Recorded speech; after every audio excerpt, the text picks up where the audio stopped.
दोस्तों, मैं राज पांडे, आप देख रहे हैं आरसीएन टुडे। आइए जान लेते हैं अभी की बड़ी खबर, मुख्य समाचार के बारे में। अभी के लेटेस्ट अपडेट के बारे में बात करेंगे, पूरी खबर विस्तार से देंगे। सच को सच कहेंगे, झूठ को झूठ कहेंगे, न पक्ष न विपक्ष वल्ले निष्पक्ष। आपको भली भांति मालूम होगा, इस चैनल के माध्यम से जो भी खबर आपको दी जाती है सही और सटीक दी जाती है। अगर आपको विश्वास नहीं है तो थोड़ा समय इंतजार कर लीजिए, जो मैं बताऊं उस समय का वेट करिए। आपको सब कुछ पता चल जाएगा कि मैं कितना सच्चा हूं और कितना झूठा हूं। मुझे बताने की आवश्यकता नहीं है। मैं तो कहता हूं, अगर आपको जानकारी पसंद ना आए, आपको जानकारी सही ना लगे तो चैनल को अनसब्सक्राइब कर दें। अगर आपने सब्सक्राइब किया है, अगर आपको जानकारी पसंद आ जाए तो चैनल को सब्सक्राइब कर लें। बहुत लोगों ने हमसे कहा कि सर आपकी वीडियो का नोटिफिकेशन नहीं आता है। नोटिफिकेशन नहीं आता तो मेरे अंदर बेचैनी होने लगती है, क्योंकि जब तक मैं आपकी वीडियो को देखता नहीं हूँ मुझे नींद नहीं आता, ना किसी पर विश्वास होता है। अगर आपके पास नोटिफिकेशन नहीं जा रहा है तो आप गूगल पर सर्च करिए आरसीएन न्यूज़ टुडे, आपको वहाँ पर भी मेरा चैनल दिखाई देगा, वीडियो दिखाई देगा। आप यूट्यूब पर सर्च करिए आरसीएन न्यूज़ टुडे, वहाँ पर भी आपको मेरा वीडियो दिखाई देगा। अगर आप नोटिफिकेशन चाहते हैं तो आप आरसीएन न्यूज़ चैनल को सब्सक्राइब करें, बेल आइकन दबाएं, ऑल पर सेलेक्ट करें। नोटिफिकेशन आप तक पहुँच जाएगा, लेकिन वीडियो को लाइक करना मत भूलें। पहले मैं बात करूंगा एक महत्वपूर्ण खबर के बारे में। आपको बता दें, 1200 शिक्षकों को नियुक्ति पत्र बांटे जाने की तैयारी पूरी। खबर है पटना की। आपको बता दें कि राज्य के प्रारंभिक विद्यालयों में शिक्षकों की भर्ती चल रही है। आपको मालूम होगा, तृतीय चक्र में अंतिम रूप से चयनित करीब 1200 अभ्यर्थियों को 18 अप्रैल को नियुक्ति पत्र वितरित किए जाएंगे। शिक्षा विभाग ने इसको लेकर तैयारियां पूरी कर ली हैं, लेकिन एक और महत्वपूर्ण जानकारी इसमें दी गई है। शिक्षक नियोजन की पहली व दूसरी काउंसलिंग को मिलाकर करीब 40,700 प्रारंभिक शिक्षक नियुक्त किए जा चुके हैं। 1200 और सोमवार को नियुक्ति हो जाएंगे, तब भी 49,000 पद रिक्त ही रह जाएंगे। अब जो रिक्त पद हैं उस पर भी भर्ती प्रक्रिया शुरू होगी, लेकिन इस वर्ष होने की संभावना कम है। लिस्ट पर लिस्ट निकालते जाएं तो अलग बात है, लेकिन 2023 में पुनः आपको भर्ती देखने को मिलेगा, जो आपके लिए बहुत ही अच्छी खबर है। अगली अपडेट है पटना के स्कूलों को लेकर। गर्मी बढ़ रही है। गर्मी को देखते हुए जिलाधिकारी डॉक्टर चंद्रशेखर सिंह ने जिले के सरकारी व निजी स्कूलों के लिए एक आदेश जारी किया है। पटना में स्कूल 11:45 तक ही चलेंगे। अगली अपडेट है आधार कार्ड को लेकर। आधार में एक बार ही अपडेट होगी जन्मतिथि। पहले 2 बार होती थी, आप 2 बार बदलाव कर सकते थे, लेकिन अब एक ही बार होगा। नाम और जेंडर की भी तय की गई है सीमा। तो आप जब भी आधार कार्ड बनवाएं तो जन्मतिथि, जेंडर और नाम को सही रूप से लिखें, नहीं तो आपको संशोधन का बार बार मौका नहीं मिलेगा। अगली अपडेट है 7 नर्सिंग कॉलेजों के 142 पदों पर मांगे आवेदन। आपके जहन में सवाल होगा कि कौन आवेदन कर सकता है, तो यहाँ पर साफ साफ बताया गया है। आपको बताना चाहता हूँ कि संख्या घट और बढ़ सकती, जो पदों की संख्या है वह घट और बढ़ सकती है। 7 मेडिकल कॉलेजों में principal, vice principal, professor, associate professor, assistant professor और ट्यूटर के पदों पर भर्ती की जानी है। मेरठ स्थित नर्सिंग कॉलेज के लिए सर्वाधिक 41 पदों के लिए आवेदन मांगे हैं। इन कॉलेजों में प्रिंसिपल और वाइस प्रिंसिपल के पद केवल साक्षात्कार के जरिए भरे जाएंगे। आयु 68 वर्ष मांगी, सॉरी माफी चाहता हूँ, 68 वर्ष मांगी गई है। 16 मई तक ऑनलाइन आवेदन होंगे। अब आपके घर में एक और सवाल होगा, परमानेंट भर्ती है या आउटसोर्सिंग की है संविदा पर? मैं आपको बता दूं, आउटसोर्सिंग की भर्ती है, संविदा की भर्ती है। अगली अपडेट है पीसीएस 2022 को लेकर।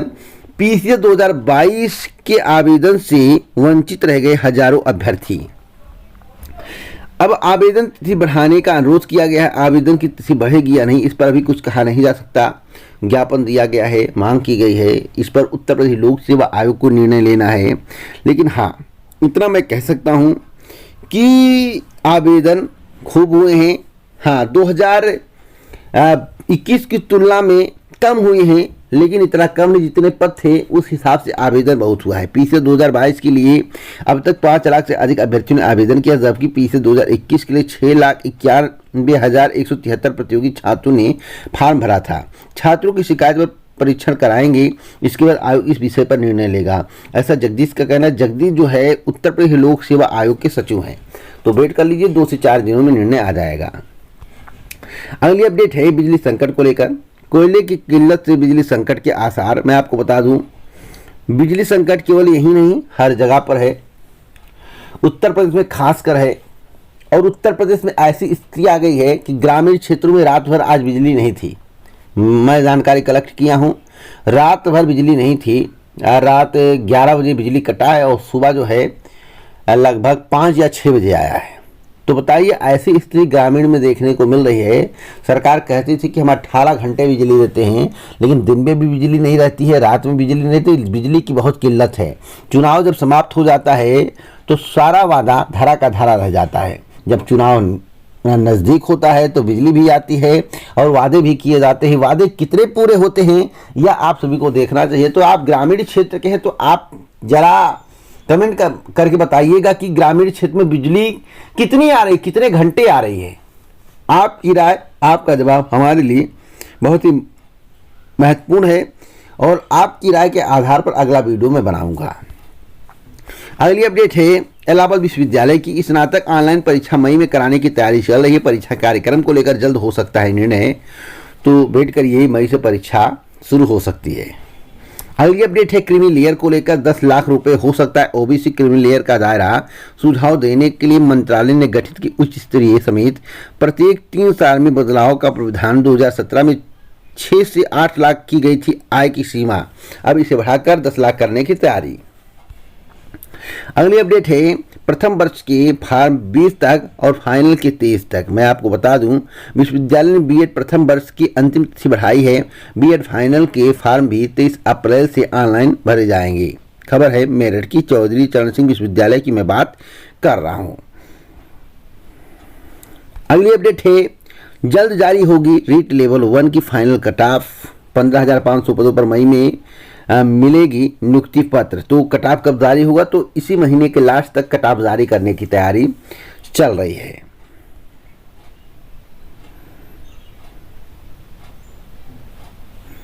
अगली अपडेट है रीट के लिए ऑनलाइन आवेदन प्रक्रिया कल से। तो राजस्थान माध्यमिक शिक्षा बोर्ड द्वारा आयोजित की जाने वाली राजस्थान अध्यापक पात्रता परीक्षा 2022 के लिए आवेदन प्रक्रिया 18 अप्रैल से प्रारंभ हो जाएगी। आवेदन की अंतिम तिथि 18 मई तक रहेगी। परीक्षा में सम्मिलित होने के लिए आवेदन पत्र बोर्ड की वेबसाइट पर जारी होने वाले लिंक से ऑनलाइन भरे जा सकेंगे। अगली अपडेट है पीसीएस 2022 को लेकर, जिस पर भी मेरे द्वारा चर्चा की गई है, लेकिन एक और महत्वपूर्ण खबर दे दूं मैं आपको रोडवेज में 547 पदों पर भर्ती को लेकर। अब इसकी सच्चाई मैं आपको बताना चाहता हूं, बातों को ध्यान से सुनिएगा।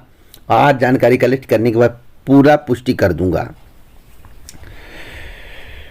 वैसे आज तो जानकारी कलेक्ट नहीं हो पाएगी, कल जानकारी कलेक्ट होगी, लेकिन जो भी जानकारी और लोगों से पता करूंगा उसके बाद बताऊंगा, क्योंकि आज छुट्टी है। भाजपा की दोबारा सरकार बनने पर एक बार फिर विभिन्न विभागों में खाली पदों पर भर्ती का सिलसिला शुरू होने जा रहा है।